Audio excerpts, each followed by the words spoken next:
തെറ്റ് ചെയ്യാൻ പേടിയില്ലാതിരിക്കാം. ഒരു പേടിയില്ല. എന്ത് പേടി? ഇന്നലെ കണ്ടിന് പെണ്ണിനെ, ഇന്നും കണ്ടു, നാളെയും കാണും. എനിക്ക് പിന്നെ ബോയ്സ് സ്കൂൾ ചേർന്ന പരിസ്ഥിതി. എന്താ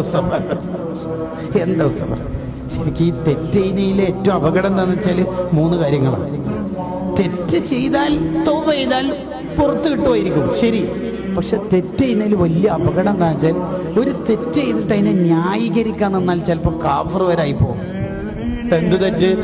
അതല്ലേ ഈ കാലത്ത് നോക്കിയാൽ നടക്കും ഉസ്താദേ. അങ്ങനെ നോക്കിയുടെ ബിസിനസ് ചെയ്യലുണ്ടാവോ? എല്ലാം പലിശ എന്ന് പറഞ്ഞാല് ആ വാക്ക് കുറച്ച് അപകടം. ആ പലിശയുടെ ഇടപാട് മൂപ്പര് നടത്തിയ ഹറാം. പക്ഷെ മൂപ്പര് ആ നിയമത്തിനെ കുറ്റപ്പെടുത്തി സംസാരിച്ചാൽ ഒരു പക്ഷെ ഈമാൻ എന്നെ തെറിച്ചു പോകും, ഇസ്ലാം ഒന്ന് പുറത്തുപോയി. അവസാന കാലമാകുമ്പോ മുർത്തദ്ദാവുന്ന വാക്കുകൾ ഇൽമിന്റെ അഹ്ലുകാരടുത്ത് തന്നെ വരും. എന്നിട്ടല്ലേ സാധാരണക്കാര് രക്ഷപ്പെടുക എന്ന് കിതാബിലുണ്ട്. സോഷ്യൽ മീഡിയയുടെ കാലത്ത് നമ്മൾ നല്ല ജാഗ്രത ഉണ്ടാവണം.